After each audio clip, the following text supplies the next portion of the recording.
Sinopsi MTS Negeri 2 Kota Bima. Judul Tari Bala yang diawaki oleh Nur Inayah, Nur Nafisa Awalia, dan Lita Karlina.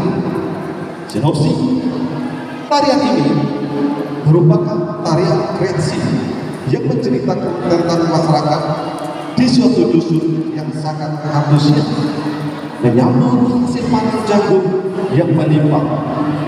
Namun mereka tidak menginginkan akibat dari keserakahan mereka sendiri. Banjir bandang sebagai bala bencana. Datanya banjir yang disebabkan dengan gerakan kepanikan masyarakat dan berusaha mematikan diri. Inilah dia penampilan dari MTS 2 Negeri Kota Bima. Nah, Aina, mohon.